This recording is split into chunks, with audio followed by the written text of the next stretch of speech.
Hola, bienvenidos a Masterclass de Wine Explorers. Hoy vamos a hablar del gin, una bebida que es tendencia hace muchos años y que, bueno, a todos nos despierta mucha curiosidad y ganas de probar. Así que vamos a hablar un poquito de clasificaciones, de historia y demás, para después, con Lucas Di Pasquale, sommelier, profesor de la EAS, que va a preparar un trago a base de gin. Comenzamos.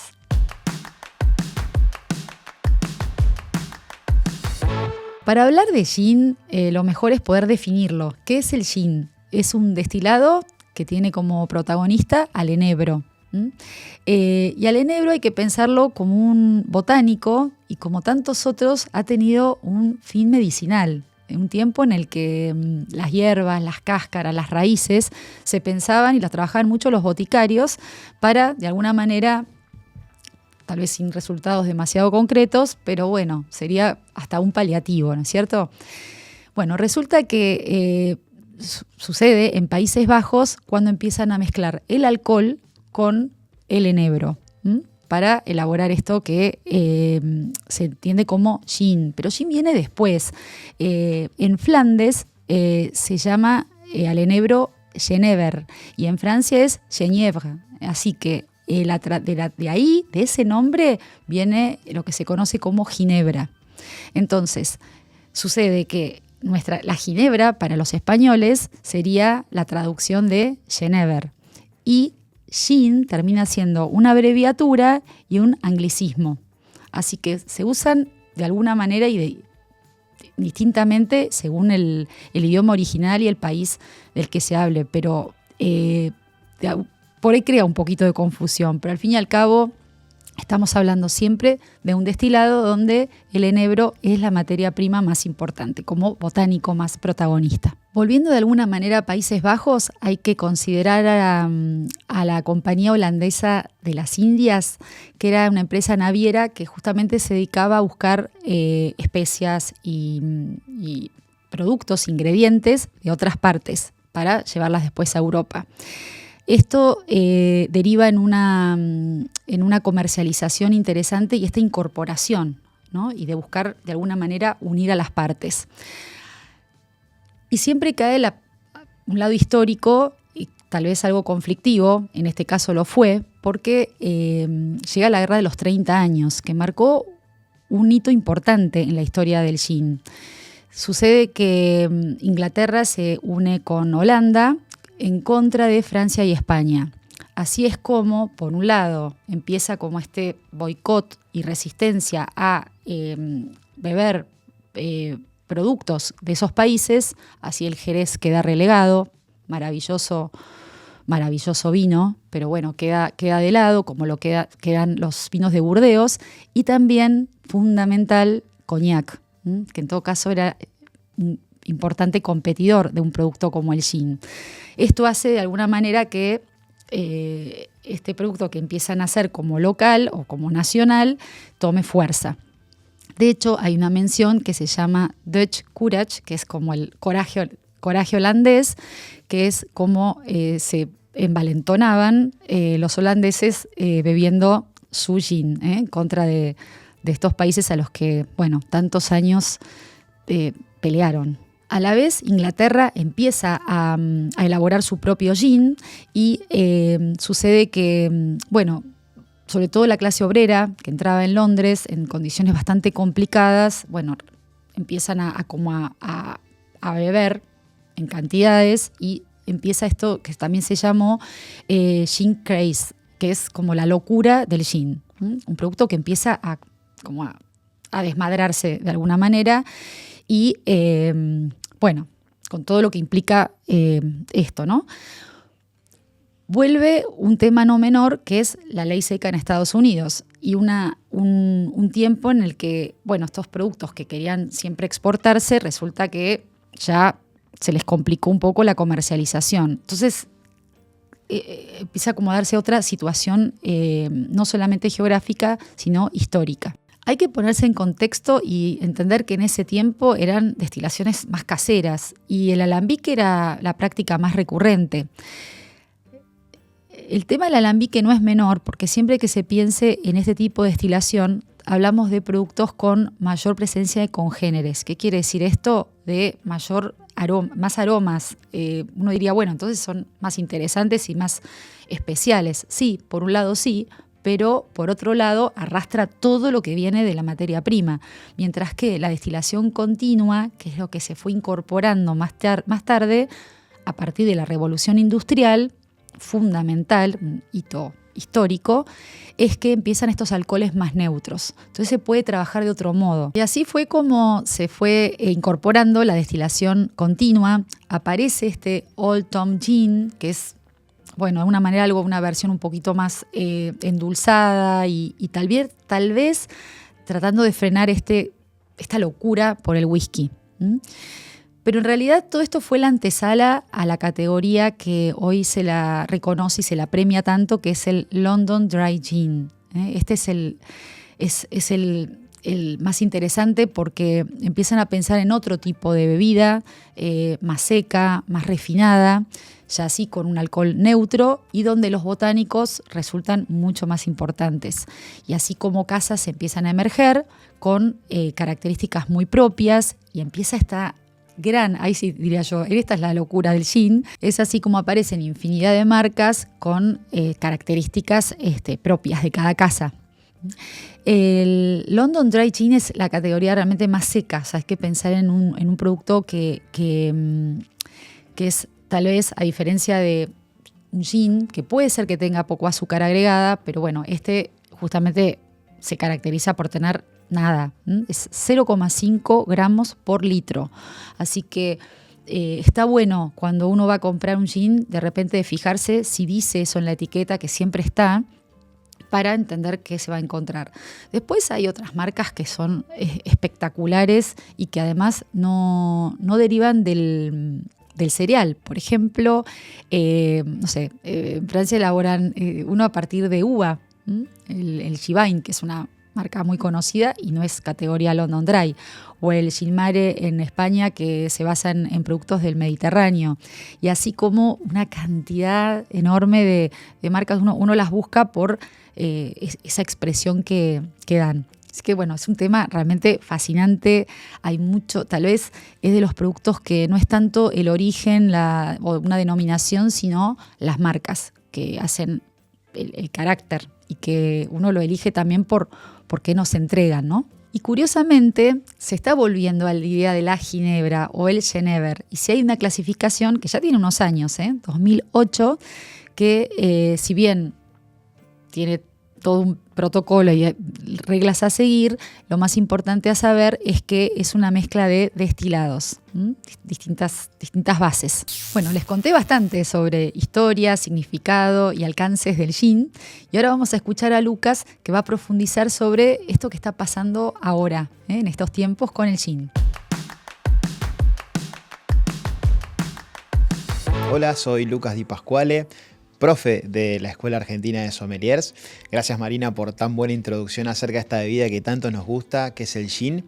Y me gustaría ahondar un poco más en algunos temitas, conceptos y sobre todo en cuál es la actualidad de esta bebida que gana cada vez más protagonismo en las barras y que genera mucha curiosidad en muchos consumidores que se animan cada vez más a probar nuevas cosas y de distintos orígenes. Si bien ya algo hemos hablado acerca de los estilos y qué es lo que podemos encontrar, me gustaría focalizarme en lo que más vamos a encontrar a nivel etiquetas y esa información en la cual nos podemos basar para hacer nuestra mejor elección de compra o para hacer un regalito.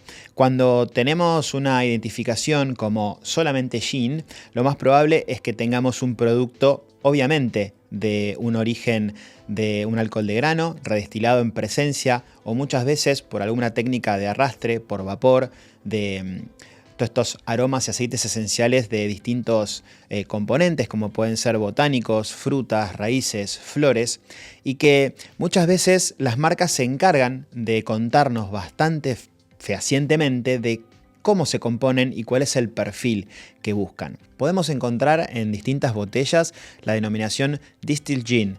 Ahí lo que vamos a encontrar es un una bebida elaborada, redestilada en presencia de botánicos naturales. Ahí estamos levantando obviamente el perfil, la calidad de este producto resultante y obviamente la naturaleza un poco de esas nuevas materias primas nos va a dar unos perfiles un poquito más puros, más interesantes, más intensos, que siempre obviamente dependen de la receta original que cada destilador utilice. La categoría más importante de la cual seguramente nos vamos a referir hoy es el London Dry Gin. En este caso, siempre con una legalidad y un corset legal un poquito mayor en comparación a los demás estilos.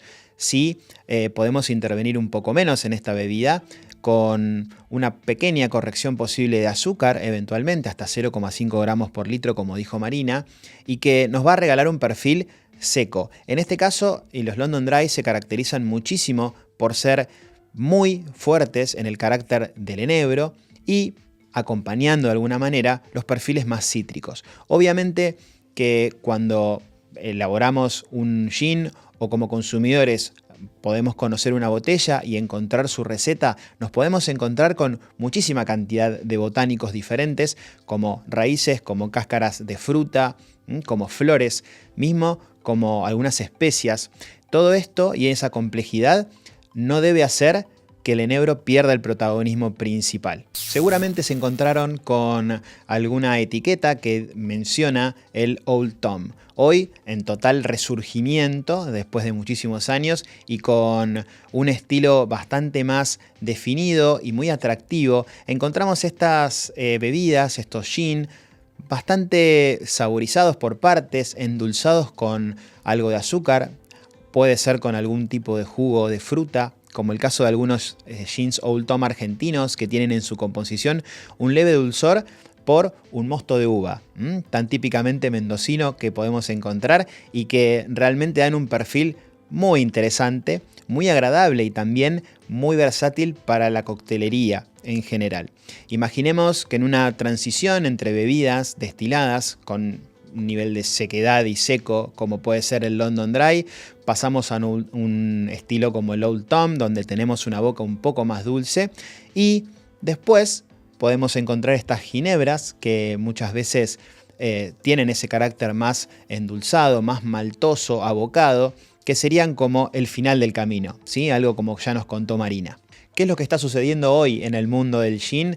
La verdad, de todo, absolutamente de todo. Tenemos muchos países produciendo, muchos destiladores con ideas innovadoras, pero siempre nos remitimos y terminamos hablando del origen, de esos países que dieron origen a esta bebida, que le hicieron tan reconocible en el mundo entero y que a su vez hoy cuentan con un resurgimiento en estilos muchas veces.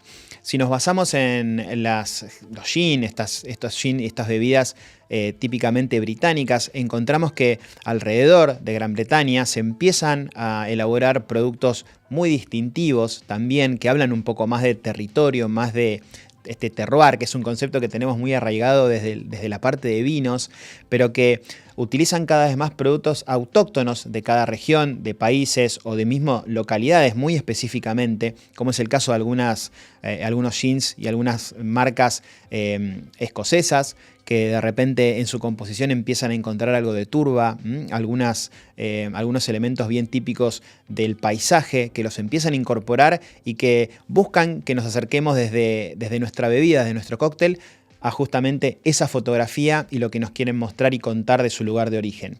Esto también pasa en bebidas como estas nuevas ginebras, que mal llamadas ginebras porque terminan siendo gins españoles, muchos provenientes de las zonas mediterráneas o mismo de Galicia, donde se explotan los perfiles más pegados al mar, con una cierta hasta salinidad en la composición, también por sus ingredientes de base, donde encontramos un perfil totalmente alejado del enebro como el principal componente, pero sí con productos más autóctonos, desde olivas, romero, tomillo, estos perfiles muy vegetales de alguna manera que nos dan una frescura diferente, una intensidad aromática diferente y que a nivel coctelería nos permiten jugar muchísimo y acercarnos cada vez más a la gastronomía y gastronomía también típica de su lugar de origen. En nuestro país tenemos muchísimas marcas que han sido pioneras en la elaboración de gin en su estilo más puro, hasta London Dry Gin, y a su vez también hay un universo de nuevos productores que se animan a probar nuevas recetas, también mostrarnos de su lugar de origen productos típicos, ¿sí? Elementos típicos como pueden ser las mandarinas de la Mesopotamia, ¿sí? O típicamente el enebro patagónico como un producto autóctono y que es bien característico de esta bebida y que tiene que ser su núcleo. Nos remiten a flores silvestres que podemos encontrar cuando viajamos muchas veces y recorremos nuestro país. Y todo eso nos da una sensación de poder también viajar con nuestras bebidas. ¿Quién no ha probado algún gin que tiene una influencia de la yerba mate, por ejemplo? Estos también grandes innovaciones que nos posicionan como un país con un producto muy reconocible que el propio público nacional reconoce y adopta y le gusta, y también poder trasladar esa parte a otros países, a otros consumidores, y que la bandera argentina siga estando presente desde una bebida que hemos adoptado de alguna manera y que tiene mucha presencia en distintos lugares y ocasiones de consumo, como puede ser un hogar o mismo un bar. Espero que toda esta información, aparte de ser de utilidad, nos dé ganas de probar algún traguito nuevo, algún cóctel, elaborar algún cóctel nuevo con algún gin que por ahora no conocemos o el que adoptamos como de cabecera. Así que seguimos con Masterclass.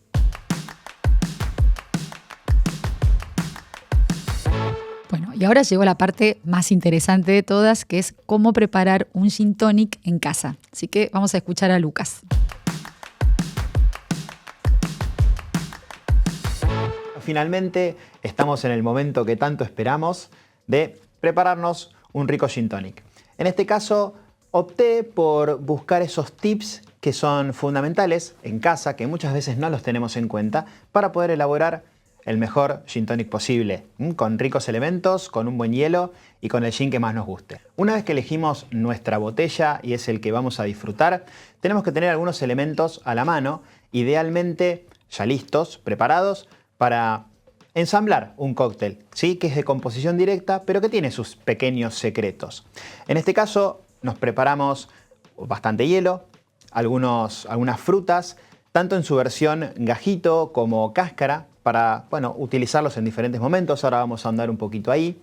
Nuestro gin preferido y tónicas que, más allá de la marca que sea y el formato que elijamos, idealmente tienen que estar frías, ¿sí? Porque esto nos va a permitir concentrar un poquito más la burbuja, que esté un poquito más comprimida, que se sostenga un poquito más el cóctel en el tiempo con toda esa frescura que tanto queremos. Voy a proponer dos maneras de preparar el cóctel y obviamente que cada manera tiene su función y su objetivo final a la hora de la degustación del cóctel. Uno, y con lo que vamos a empezar, es con macerar un poquito antes de armar el cóctel algún ingrediente que a nosotros nos guste mucho. Lo primero que tenemos que hacer es remitirnos a nuestra botella, ¿sí? Y hacer un servicio de una medida. La medida de gin es un poco a gusto. Lo usual es medir entre 30 y 50 mililitros de gin, pero esto termina siendo también muchísimas veces en función de qué tan ligero, fresco o qué tan potente nos guste. Entonces lo que hacemos es servir automáticamente una medida. En este caso es generosa. Es un gin que me gusta mucho, que es súper perfumado, que tiene los perfiles cítricos y del enebro muy presentes, pero también una pequeña nota vegetal que aporta el lemongrass, que me parece fantástica. Sobre este gin lo que vamos a hacer es macerar un poquito una de nuestras frutas seleccionadas. En este caso voy a agarrar dos pequeños trozos de lima, ¿sí? Y lo vamos a dejar que hagan su magia, que extraiga un poquito ese jugo y también los aceites esenciales que están en la piel. En este caso podemos optar por solamente la piel o en este caso el gajo. Si optamos solamente por la piel, lo que vamos a hacer es no incorporar más agua a la preparación, lo cual muchas veces es una muy buena decisión. Pero si estoy en mi casa y me gusta sentir un poco más ese sabor y las notas un poquito más frescas de ese jugo, lo voy a incorporar. Lo que hacemos es dejarlo poquito tiempo, ¿sí? Solamente 5, 10, 15, 20 segundos y ya estamos listos para preparar nuestro cóctel. Lo próximo es incorporar el hielo, ¿sí? Nosotros tenemos preparados unos cubos grandes, ¿sí? Muy interesantes, de un muy buen hielo. y vamos a llenar la copa. Obviamente, si nuestra intención es solamente preparar medio cóctel, bueno, vamos a llenar hasta la mitad. La idea es que el hielo no flote en nuestra preparación, ¿sí? Entonces vamos a utilizar la cantidad que veamos necesaria. Para mí aquí está bien. Puedo después corregir en el caso de que sea necesario. Y vamos a buscar nuestra agua tónica. En este caso, una marca clásica. Tiene muy buen balance entre dulzor y acidez y amargor. Y lo que vamos a hacer es incorporarla sin mucho más, ¿sí? Obviamente, si la lanzamos desde muy arriba, vamos a perder más burbuja, pero delicadamente, con paciencia, esto termina siendo un cóctel súper balanceado y es lo que más nos interesa. Como dije antes, en esta maceración lo que vamos a lograr es que en esa extracción todos esos aromas y sabores se concentren mucho más en el paladar y no sea solamente notas en la nariz, ¿sí?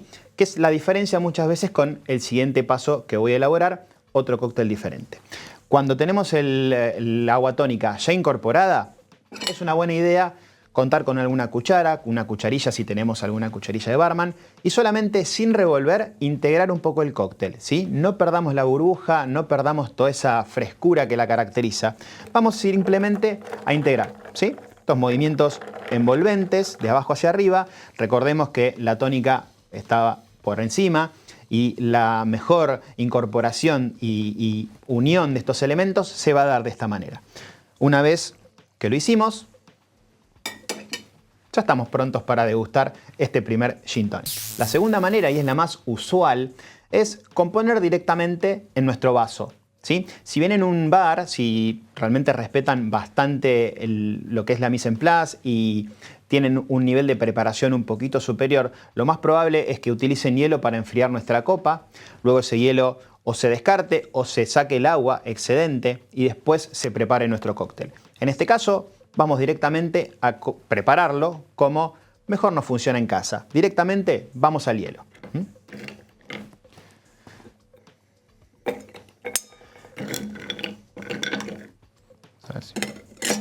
Ahí va.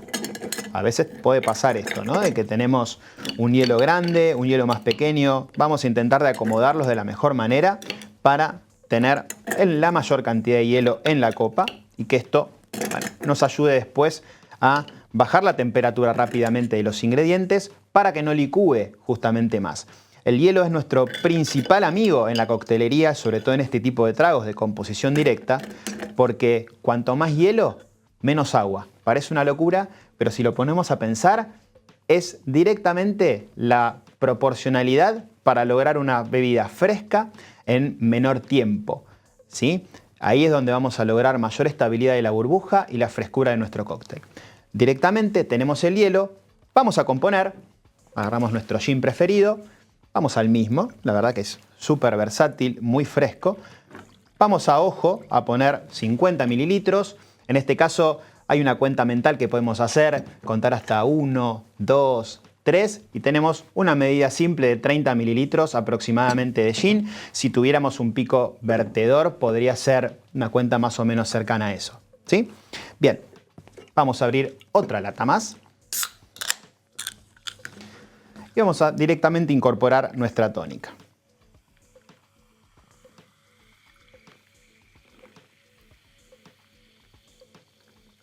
Muy bien. Bueno, vamos a variar un poquito. Me gustaría que este cóctel tenga el perfil del pomelo, el pomelo rosado, que tanto me gusta, y que, bueno, vamos a incorporar solamente un gajito, ¿sí? En este caso podemos utilizar esto como muy refrescante, como un hermoso garnish también, porque queda súper vistoso en la copa, pero también tuve la idea de conseguir una cascarita, aparte me separé una cascarita y lo que vamos a hacer es un twist como para terminar de aromatizar un poco ese principio de cóctel, lo que primero me voy a llevar a la boca y que voy a disfrutar tanto en la nariz. Entonces, unos pequeños twists alrededor de la copa.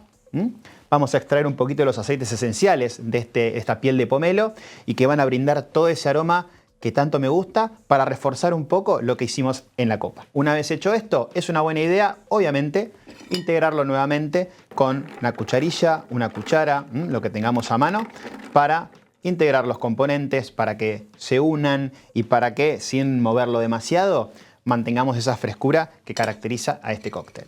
Ahora bien, queda solamente disfrutar, compartir con quien nosotros querramos, ¿sí? Y jugar un poco con estas alternativas, y ni que hablar de todo lo que se puede explorar a nivel garnish, a nivel otros componentes. Sería muy interesante agregar a esto mismo bayas de enebro, alguna hierba que nos guste, si fuera un romero, un tomillo, puede ser seco, puede ser fresco, puede ser ahumado, ¿sí? Esto es un poquito un juego que propongo desde conocer el gin que más nos guste, de alguna manera probar sus diferentes versiones con diferentes elementos, y que no se pierda esa idea de que el gin clásico de el vaso largo, típico, solamente con limón, es la única opción.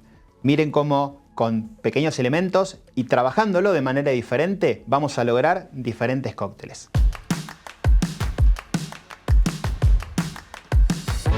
Bueno, hoy abordamos muchísimas cosas sobre el gin y pensarlo no solamente como una base de un cóctel, que los hay y muy variados, sino que también podemos pensarlo en ese consumo como digestivo. Así que buscar ese gin ideal para disfrutarlo siempre. Espero que lo hayan pasado muy bien y hasta la próxima Masterclass.